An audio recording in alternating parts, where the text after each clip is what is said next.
In the middle of the ocean, a helicopter and 3 motorboats were speeding toward a crash site. It was soon revealed that a NASA capsule had met with an accident, and the astronaut inside, Sam, needed to be rescued. The rescue team pulled her out, placed her on one of the boats, and rushed her to the hospital. Some time later, Sam regained consciousness but felt extremely dizzy. As she looked around the room, her eyes widened. A pen was floating in midair. She was about to touch it when a few doctors suddenly entered the room. In an instant, the pen fell back onto the tray. Sam was stunned, and then suddenly she vomited. The doctors calmed her down and told her that it was a normal reaction. They began asking her a few mental health-related questions. When Sam told them about the floating pen, one of the doctors smiled and said that anti-gravity hallucinations were quite common when someone returned from a space mission. Her arm was swollen, but not broken, possibly injured during the landing. When the doctors asked what exactly had happened during the crash, Sam said everything had been normal. She was receiving coordinates from mission control when suddenly,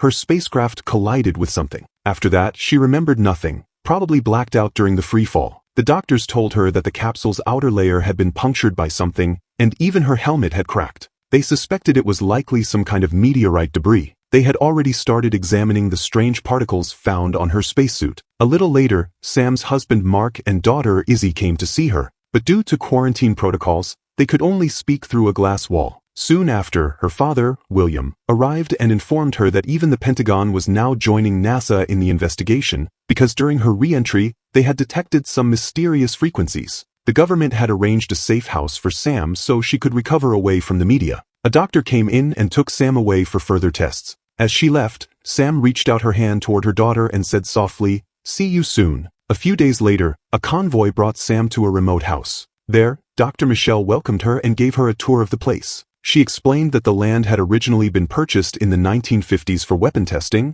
but was now used for diplomatic recovery programs. Outside, there was a telescope so that Sam could still feel connected to space. But as soon as Sam looked through the telescope, a piercing, painful sound echoed in her ears, and strange visions flashed in her mind, unfamiliar faces, blinding lights, and fragments of memories. Michelle quickly steadied her and assured her that such things were normal. She explained that in the coming days, Sam might experience several symptoms, nosebleeds, delusions, or hallucinations. If Sam wanted to return to her mission, she needed to focus only on recovery, because her assessment test was scheduled in 2 months. The doctors would visit her every morning for routine checkups. After the team left, Sam felt a terrible headache. She checked her temperature, no fever, but when she removed the bandage from her arm, she noticed the bruising and swelling had worsened. While packing some things, blood suddenly began dripping from her nose. She went to the kitchen to grab a cloth. Just then her best friend Val video called her. While talking, Sam suddenly froze, her eyes fixed on the backyard.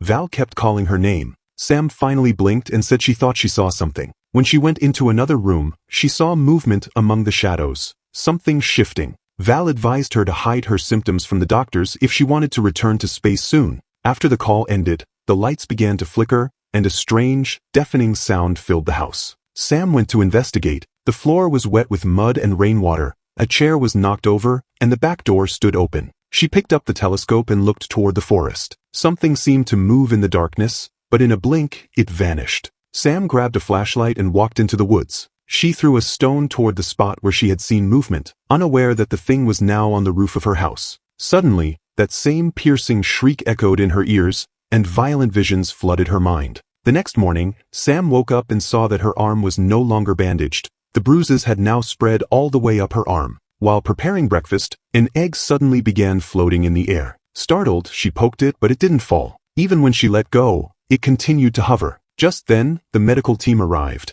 and the egg dropped and shattered on the floor. The team conducted several tests on her throughout the morning. During an exercise, she felt pain in her leg but dismissed it as a cramp. After the tests, exhausted, she collapsed onto the couch. Michelle handed her an ice pack and apologized, saying the tests had been a bit rough but that Sam's data was incredibly valuable for their space program. Michelle asked if she had any new symptoms. Sam lied, saying everything was fine. After the team left, Sam called Mark and said she wanted to take a family trip once she recovered. Mark disagreed, saying it wasn't a good idea. Since they were getting divorced, Izzy shouldn't have to see all that. Sam was hurt and said they were still trying to figure things out. Mark replied that they had almost lost her. The training, the missions, everything had been too much, and he knew she was planning to take another mission soon. With tears in her eyes, Sam said, "You both mean the world to me. I just want Izzy to have the kind of family I never had. It was then revealed that Izzy was adopted, as Sam and Mark couldn't have children of their own. But Mark said maybe Izzy hadn't found the closure they thought she had. Izzy then showed them a drawing she made, of the three of them,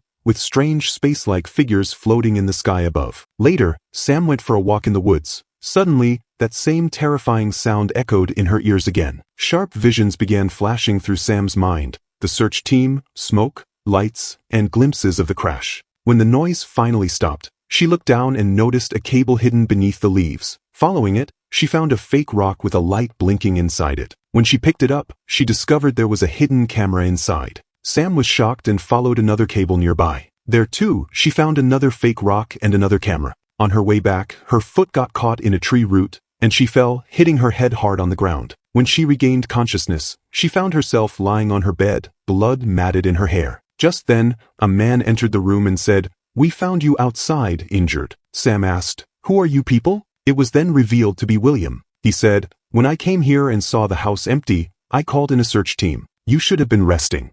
Furious, Sam demanded, "What are these cameras doing here?" William replied, "I didn't tell the NSA everything about this house, because I didn't think you'd go digging so deep." He led her downstairs, pulled open a hidden door behind a piece of furniture, and said, "This is a safe house." They descended a staircase into a massive underground facility, several rooms, living quarters, and a central system powered by its own independent energy source. William turned on a computer and explained that dozens of security cameras were installed all around the property. In case of any emergency, the building automatically entered lockdown mode. It was protected by 3 layers of reinforced material and even had a defense system, though William smiled and said, "Hopefully, you'll never need it." After William left, the screen began to glitch. Sam looked at her arm. The bruise had now spread across her entire hand. She took a picture of it and sent it to Val, who replied, "Just apply some ice. It'll be fine." That evening, Sam was relaxing in the jacuzzi. The wind outside was howling, but suddenly, it stopped. From the direction of the forest came a strange, low sound. A moment later,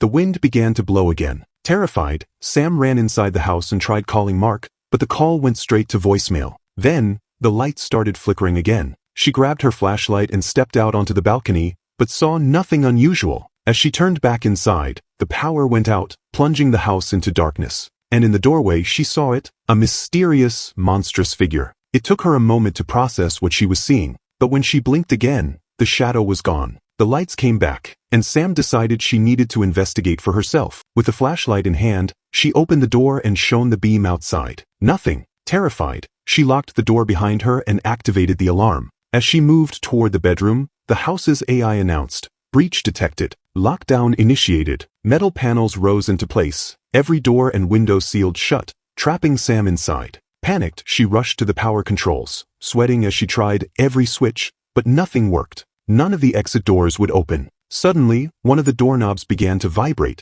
When she pointed the flashlight toward it, the movement stopped. Gathering her courage, she slowly opened the door, but there was nothing there. The lights flickered again. A potted plant near the window began to shake, and Sam dropped her flashlight. When she bent to pick it up and looked up again, she saw a terrifying hand pressing against the glass. Sam screamed in horror and bolted downstairs. She opened the secret entrance and ran into the underground bunker, where the security monitors were located. At first, the screens showed nothing, but after pressing the right switches, the feeds came online, and there it was, the same creature, crouched in the grass outside. The lights flickered again, and in the next instant, it was gone. Then her phone rang, and suddenly, Sam's eyes opened. She had fallen asleep at the computer desk. She ran upstairs to find William there with his team. Sam explained there had been a blackout in the generator. William said they had also detected power outages and had already dispatched their team. Sam insisted that someone, or something, had broken into the house. William promised to check the security footage. Just then, Sam felt a sharp sting in her foot. Taking off her shoe, she saw blood seeping from her toes.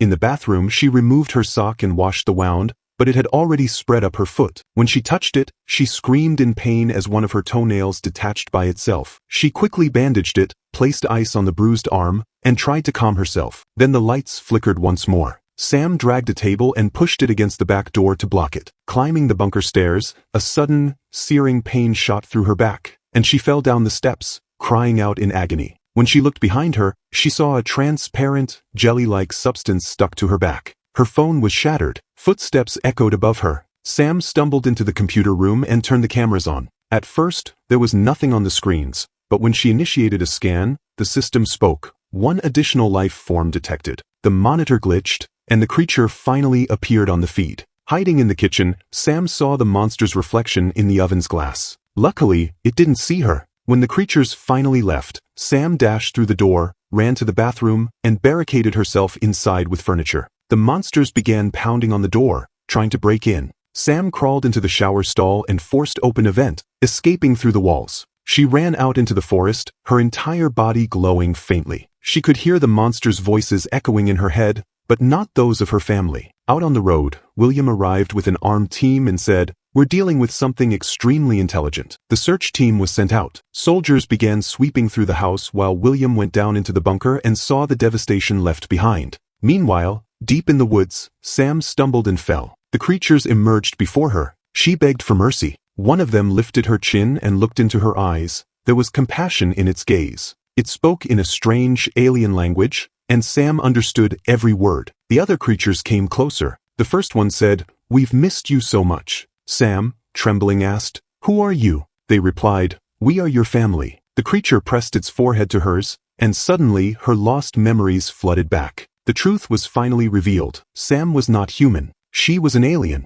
Her real family's spaceship had crashed on Earth years ago. William and his team had tried to capture the aliens, and in the chaos, Sam got separated from them. To survive, she had activated her camouflage device, taking on a human appearance. William had found her and raised her as his daughter. Over the years, the camouflage began to weaken, and her real family set out to find her. The same energy that struck her capsule during re-entry was them, trying to bring her home. At that moment, Mark and Izzy arrived at the site. They found Sam surrounded by the aliens, her body glowing with a soft blue light. Izzy was terrified, but Sam said gently, "Don't be afraid, I won't hurt you." Then William appeared, gun in hand, shouting, "I always knew what you were." It was revealed that William had been the one to push Sam into becoming an astronaut, deliberately sending her on that mission so he could lure the aliens back to Earth. Now he wanted to capture them and turn them into government property. As William raised his gun, Mark jumped in front of him and tried to stop him. In that instant, Sam's camouflage completely broke,